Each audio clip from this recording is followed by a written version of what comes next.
Assalamualaikum warahmatullahi wabarakatuh. Halo semua, kembali lagi di channel Raider Manhwa. Kali ini Mimin akan melanjutkan sebuah komik yang bercerita tentang bangkitnya jiwa pedang legendaris terkuat. Dan apabila kalian masih bingung dengan alur ceritanya, kalian bisa cek deskripsi atau langsung saja menuju playlist yang ada di halaman channel ini untuk memulainya dari part 1. Tanpa basa-basi lebih jauh, mari kita masuk di part 69. Cerita dimulai. Terlihat Munyol sangatlah marah setelah menyaksikan semua pasukannya telah berlutut kepada Wonwi. Sambil berteriak ia berkata, "Apakah kalian menyadari apa yang sudah kalian lakukan? Jadi bangunlah sekarang juga karena kita hanya berlutut kepada Nona Yehyang." Pada sisi yang lain, Do Jang Ho langsung memberi hormat kepada Sang Evil dengan salam penghormatan yang begitu dalam. Do Jang Ho berkata, "Wahai Master, untuk memahami dunia ini ternyata sangatlah sulit. Apakah mungkin kalau takdir yang sudah membawaku ke tempat ini?" Namun Do Jang Ho hanya terdiam saat mendengar Sang Evil yang bertanya apakah dia tidak tunduk kepada Wonwi yang saat ini telah menjadi Blood Demon yang baru. Sambil berpaling berjalan menuju kepada Munyol, Do Jang Ho berkata, "Master, aku berharap kalau penilaianku ini adalah benar." Terlihat Do Jang Ho telah menyembunyikan bilah pedangnya tepat di balik punggungnya. Lalu ia berkata, "Seperti yang sudah kita ketahui menurut hukum kultus, kalau kita harus melayani Tuan Muda Wonwi sebagai Blood Demon yang baru, dan aku akan melakukannya. Jadi katakan kepadaku, apakah kau akan mengakui dan juga melayaninya sebagai Blood Demon yang baru?" Sambil berteriak Munyol berkata, "Bloodstar keempat, bagaimana bisa kau mengkhianati nona muda hanya untuk berlutut kepada bajingan itu?" Akan tetapi belum sempat ia melanjutkan kata-katanya, tiba-tiba saja tanpa ia sadari Do Jang Ho langsung memotong lehernya dengan menggunakan bilah pedangnya. Sontak semua orang yang ada di sana sangatlah terkejut karena itu adalah sebuah tindakan yang sama sekali tidak terduga yang dilakukan oleh Bloodstar keempat. Kemudian setelah membunuh Munyol, Do Jang Ho langsung berpaling menghadap kepada Wonwi sembari berkata, "Wahai Tuan Muda, tolong berikan aku sebuah perintah sekarang juga dan aku akan menyingkirkan siapapun yang berani untuk menentangmu." Dengan tatapan mata yang tajam, Do Jang Ho melanjutkan kata-katanya, "Jika diperlukan, aku akan memberantas akar permasalahannya sekarang juga." Terlihat orang-orang yang tidak berlutut kepada Wonwi sangatlah terkejut karena mereka telah menyadari dengan apa yang diucapkan oleh Do Jang Ho. Jika dia ingin menghilangkan akar masalahnya, maka itu artinya mereka semua yang tidak berlutut kepada Wonwi akan mati. Mendengar perkataan Do Jang Ho, Wonwi bergumam, "Jadi sekarang kau telah menyerahkan kuasa atas hidup dan matinya seseorang kepadaku. Yang aku lihat ada lebih dari 40 orang yang masih setia kepada Yehyang dan tidak berlutut kepadaku. Jika aku memberikan izin kepadanya, maka mereka semua akan mati. Dasar sialan, aku tidak menyangka kalau dia telah menyerahkan 40 nyawa ini ke dalam satu kalimat perintahku." Namun tiba-tiba saja Wonwi menyadari akan sesuatu setelah ia melihat ekspresi wajah Do Jang Ho.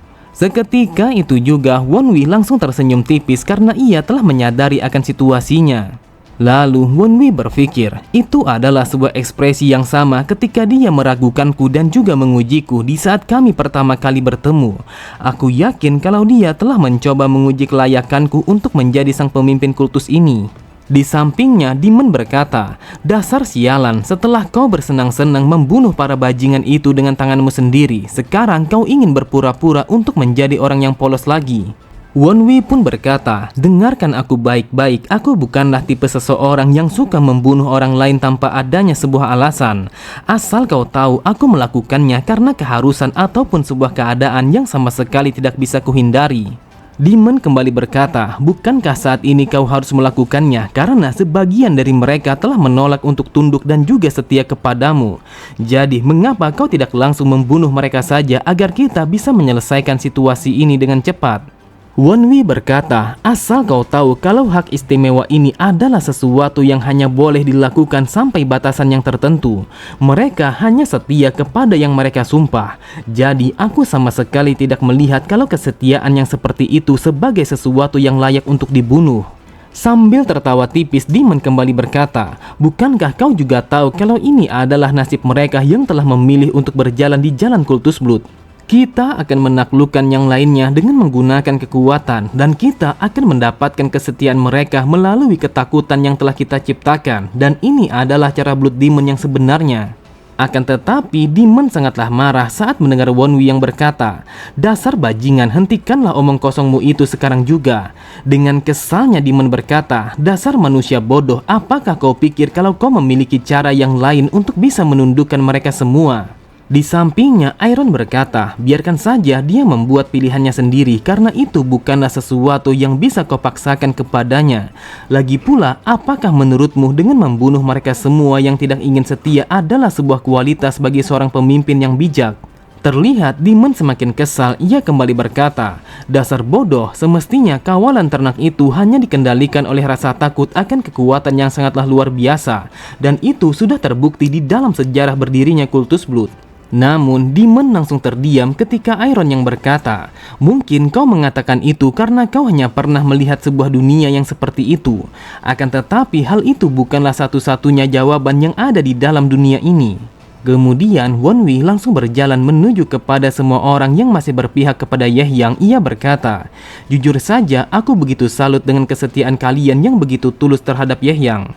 Setelah mengatakan itu, ia pun bergumam, "Yang aku perhatikan, mata mereka telah bersinar setelah mendengar perkataanku. Dengan melihat reaksi mereka yang seperti ini, aku pun bisa menebak bagaimana Yahyang memperlakukan mereka semua."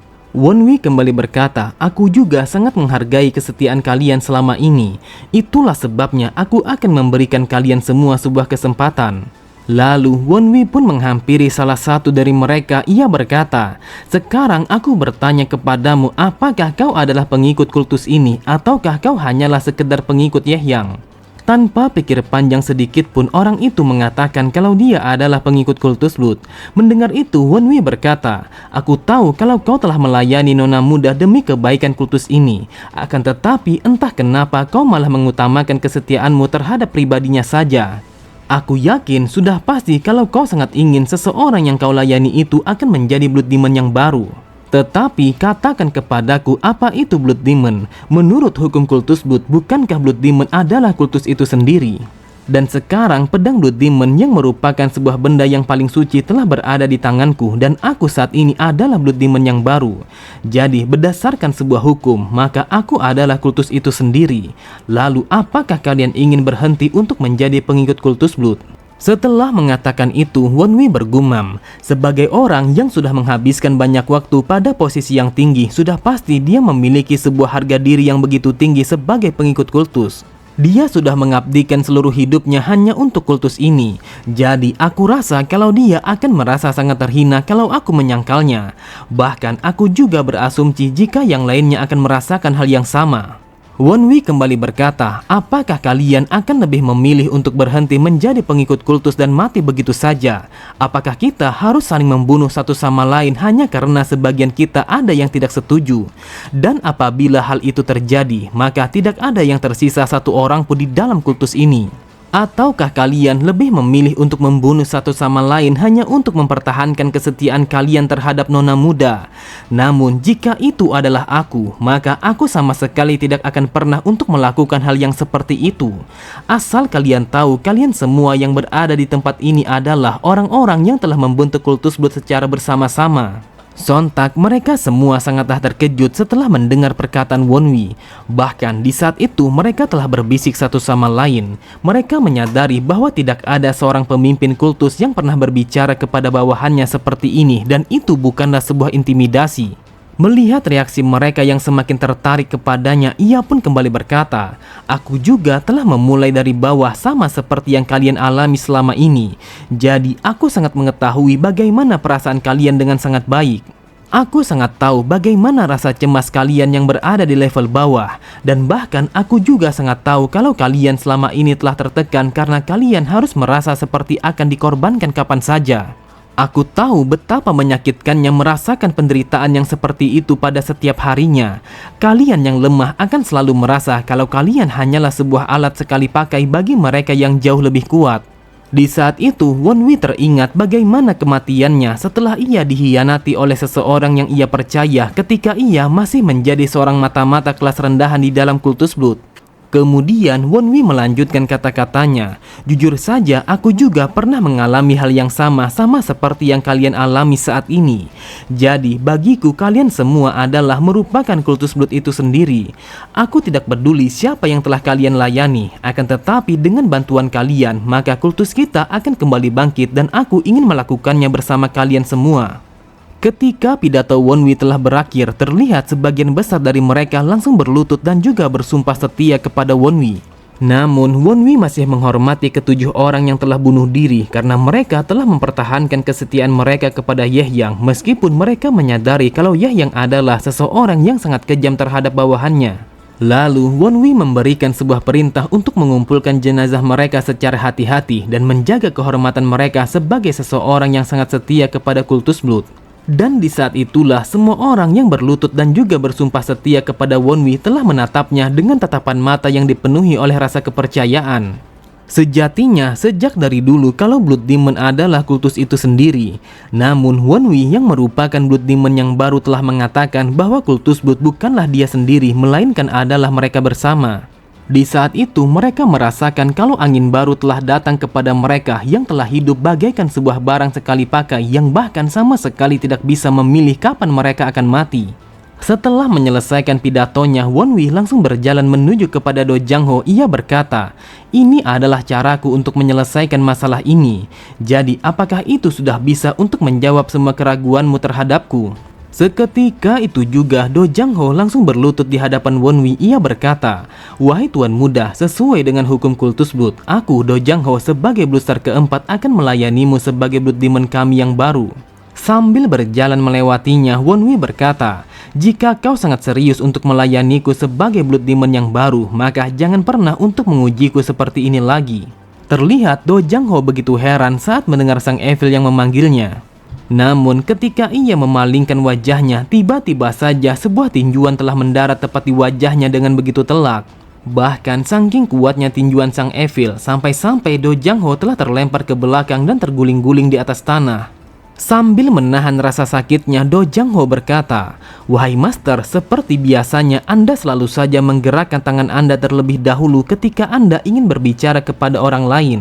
Bahkan aku pun akan berada di dalam situasi yang sangat berbahaya jika terkena sebuah tinjuan Master tanpa menggunakan perlindungan."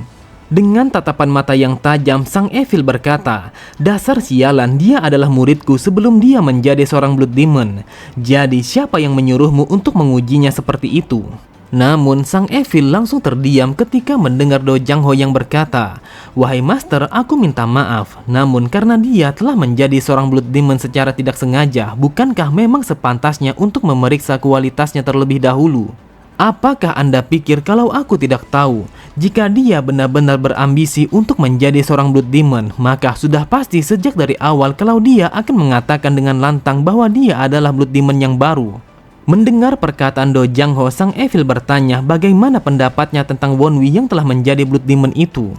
Sambil memperhatikan Wonwi, Do Jang-ho berkata, "Hal ini sangatlah mengejutkan. Aku memang berniat untuk menilainya dengan berdasarkan sebuah jawaban yang ia berikan. Akan tetapi, aku sama sekali tidak menyangka kalau dia akan mampu untuk meyakinkan mereka semua." Mendengar itu, sang Evil langsung tertawa. Ia berkata, "Wonwi, dia adalah orang yang sangat luar biasa karena dia telah mencapai puncak dengan menggunakan otak dan juga mulutnya." Kemudian Do Jang-ho bergumam, "Faktanya di dalam situasi yang seperti ini, aku yakin kalau kedua wanita itu sudah pasti akan sampai pada sebuah kesimpulan yang sama. Mereka berdua akan memilih sebuah metode untuk mengakhiri konflik internal dengan membunuh semua orang yang tidak tunduk kepada mereka. Tetapi Wonwi telah memilih sebuah jalan yang sangat berbeda. Jika dia hanya mengampuni orang-orang yang tunduk kepadanya saja, maka sudah pasti kalau dia merupakan seseorang yang sangat bodoh. Namun dia telah membuat anggota kultus lainnya untuk membantu semua jenazah orang-orang yang telah bunuh diri demi mempertahankan kesetiaan mereka. Aku tidak tahu apakah ini adalah sifat aslinya yang muncul secara alami ataukah hal itu adalah sebuah tindakan yang disengaja untuk menipu kami. Mungkin seorang Blood Demon yang sepenuhnya berbeda dari para Blood Demon sebelumnya telah terlahir ke dalam dunia ini, yaitu seorang Blood Demon dengan hati yang sangat besar." Cerita berpindah pada sebuah tempat yang berada pada wilayah Hubei. Terlihat sebuah ledakan yang begitu dahsyat telah terjadi di tempat itu yang merupakan tempat rahasia Yehyang. Dan di balik kepulan asap terlihat seseorang yang berjalan secara perlahan memasuki tempat itu. Lalu ia berkata, "Aku sama sekali tidak menduga kalau penerus dari Blood Demon masih hidup di tempat yang seperti ini. Namun yang aku perhatikan kalau kau memiliki sebuah bakat yang cukup hebat. Bahkan aku pun tidak menyangka kalau kau telah mencapai puncak pada usiamu yang masih semuda ini." Sambil melancarkan sebuah serangan kepada orang itu, Ye yang berkata, "Dasar sialan, aku sama sekali tidak suka dengan caramu yang menyanjungku setelah kau berhasil menghindari seranganku. Jadi aku akan membunuhmu sekarang juga."